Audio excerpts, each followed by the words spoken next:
I think the first thing that must happen if a human being must get to the point of actualization of their true self, they must first of all lose all fears of death. They must come to the understanding of the fact that if you're born, you must die. So if I wasn't born to die, there must be a purpose for my life. If I'm still not dead, it means that that purpose has to be pursued. I knew without knowing why that I would stop practicing law once I turned 50. And when people would ask me, even my wife before I was married, and I've been married since 2002, I told her before we were married that she knew long before our marriage, within 3 weeks of knowing me, anyone would know back then that once I turned 50, I wasn't practicing law anymore. What I was going to be doing, I did not know. When people would ask, I'll say I'll write, because that was always a passion. But as the time drew closer, I knew what had to be done. And what has to be done is that this system has to be confronted. And that is the purpose of my life.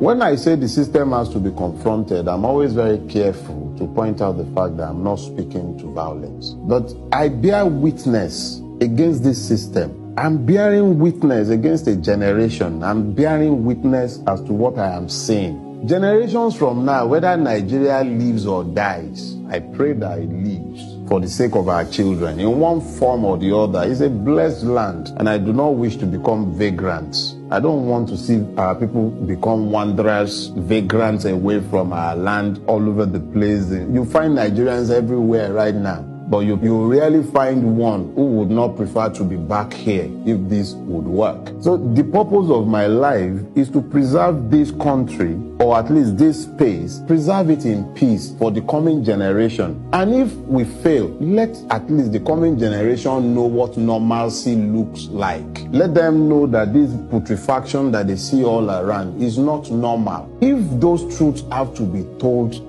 at risk to life, to economy, but it doesn't matter. That is the purpose. The knowledge of that purpose drives me. The knowledge of that purpose makes it worth the while. It makes it, look, I bought that painting when I went to, I was somewhere in Abuja. So I bought that painting because every time I looked at it in the gallery, it reminds me of the average Nigerian, the pride, the defiance, the readiness to earn a decent, honest living if they will be allowed a place under the sun. If they will be allowed. The average Nigerian just wants a place to stand to work and a honest living. But the system does not allow him. I cannot see that and pretend not to see it. I'm not a poor man. I've worked in my life and I've been blessed. I can live. And I will not live to go and work anywhere. I will live. I don't need to work a day in my life. If I liquidate and get out of this place, but I can't go. If I go, what do I tell my children? That I gave up, I left because of Jaguda Pali and his band of robbers and marauders, all these crazy people who are ruining the country. I left because of them. I would rather stay here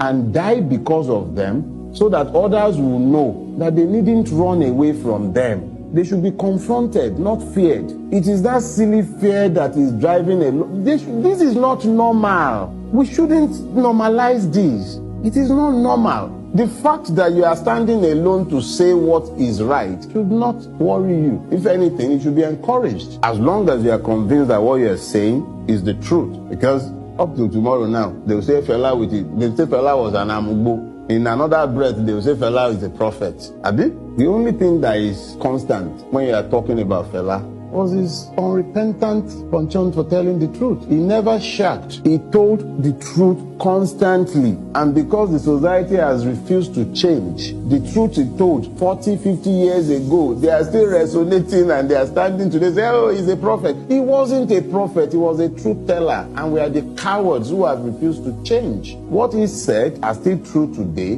because we haven't changed. So I can keep backing from now until whenever I drop dead myself, just like Fela has dropped. The only thing that I know is that as long as what I have said are the truth, I would have lived well.